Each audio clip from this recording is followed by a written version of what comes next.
বিসমিল্লাহির রহমানির রহিম। স্পটলাইট অনুষ্ঠানের দ্বিতীয় পর্বে আপনাদেরকে স্বাগতম।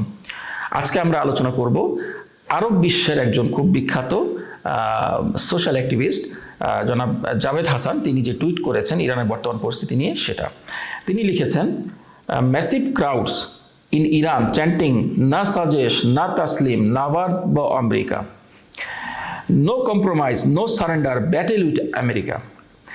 Doesn't look like they are about to rise up and overthrow the regime. To welcome that POS Janis Shushainer Pahlavi. তিনি বলতে চেয়েছেন সেটা হচ্ছে যে মানে আমেরিকা যেটা ভেবেছিল যে ইরানের সর্বোচ্চ নেতাকে যদি তারা হত্যা করে, শহীদ করে, তাহলে গোটা ইরানের জনগণ যেন এটাকে ওয়েলকাম জানাবে, তারা রাস্তায় নেমে আসবে এবং সেই রাজতন্ত্রের যে ধারক বাহক, সেই ইরানের যে পতিত এবং পলাতক স্বৈরাচারী রাজা ছিল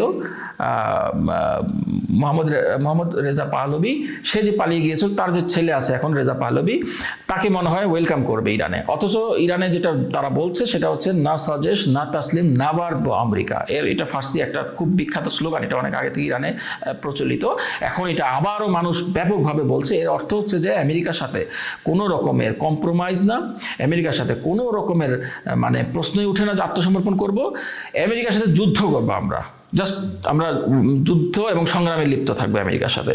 মানে এই স্লোগানটা এখন বলার অর্থ হচ্ছে যে আমেরিকা গতবারের মতো যদি আবারও তাদেরকে হাতে পায়ে ধরে এবং তাদেরকে যদি আবার রিকোয়েস্ট করে যে তোমরা আসো আমাদের সাথে যুদ্ধবিরত করো, তা আমরা জনগণ যেটা বলছে যে আমরা এটার জন্য প্রস্তুত না, আমরা এটা করবো না।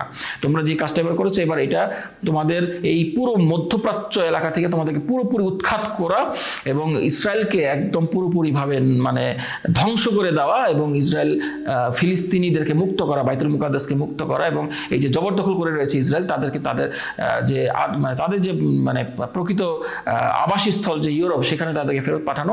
এইটা করা ছাড়া আমরা কিন্তু আমাদের এই কোনো কম্প্রোমাইজ করবো না এবং কোনো সারেন্ডার তো করবোই না। তো এইটা ব্যাপকভাবে ইরানে এছাড়া অনেক রকমের স্লোগান তারা দিচ্ছে ফার্সিতে। তারা মানে হারফেমো ইয়ে কালাম ইন্তেকাম ওয়াসসালাম এইভাবে বলতেছে। মানে আমাদের কথা একটা কথা আমাদের, সেটা হচ্ছে প্রতিশোধ, এবং এটাই শেষ কথা। হ্যাঁ, আমাদের কথা একটাই, সেটা হচ্ছে প্রতিশোধ এবং প্রতিশোধ। তো এই যে বিষয়গুলো, এগুলো কিন্তু ইরানে ব্যাপকভাবে এই জিনিসগুলো চর্চিত হচ্ছে। এছাড়া আরও অনেক রকমের তারা স্লোগান দিচ্ছে যে আমাদের নেতার যে রক্ত, সেটার বিনিময়ে আমরা হচ্ছে যে ইসরায়েলের পতন ঘটাবো, আমাদের নেতার যে রক্ত, সেটার সাথে আমরা কখনো বিশ্বাসঘাতকতা করবো না, আমাদের দায়িত্ব রয়েছে, আমাদের নেতা আমাদের কাছে আমানত দিয়ে গেছেন এই ইরানের যে শাসন ব্যবস্থা। তো সুতরাং জনগণ কিন্তু ব্যাপকভাবে তারা রয়েছে মাঠে এবং কোনোভাবেই কিন্তু জনগণ মানে এই যুদ্ধের মধ্যেও কিন্তু তারা কোনো একদম ভীত তো নয়, তারা বরং অন্য সময় আরো বেশি তারা রাস্তায় রয়েছে অন্য যে কোনো পরিস্থিতি। কারণ এটা ইরানের একটা এর চেয়ে বড় মানে প্রতিদিন ব্যাপী যে মানে ইরানে একদিন ব্যাপী অনেক বড় বড় মিছিল তো হয়। এটা ইরানের জাতি সবসময় তারা রাস্তায় নামে এবং তারা তাদের মতামত প্রকাশ করে এবং তারা ব্যাপকভাবে ইরানের ইসলাম বিপ্লব এবং শাসন ব্যবস্থার পক্ষে দাঁড়ায়, সেটা তো আছেই। কিন্তু এইবার মানে দিনে রাত্রে 24 ঘন্টা তারা রাস্তা রয়েছে এবং গুচ্ছ গুচ্ছ গাড়ির মিছিল, এগুলো কিন্তু চলতেছে, বড় গাড়ির মিছিল সেটাও চলতেছে। মানে প্রতিটা এলাকায় তারা এটা করতেছে এবং তারা এই স্লোগানগুলো দিচ্ছে এবং কোনোভাবেই তারা আমেরিকার কাছে মাথা নত করবে না, এটা তারা বলছে। সুতরাং আমেরিকার স্বপ্ন এখানে পুরোপুরি ধূলিসাৎ হয়ে গেছে যে আমেরিকা এখানে নতুন করে রাজতন্ত্র ইনস্টল করবে এবং তাদের যে পাপেট এবং তাদের যে শাইনার মানে তাদের জুতা পলিশকারী যে ব্যক্তি, তাকে এখানে যে ইনস্টল করবে, সেটা স্বপ্ন মানে একেবারে ধূলিসাৎ হয়েছে।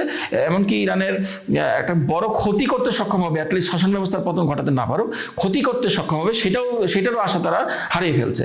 তো আজকে আমি এই কথা বলে আমার আজকের আলোচনা শেষ করছি। আসসালামু আলাইকুম ওয়া রাহমাতুল্লাহি ওয়া বারাকাতুহু।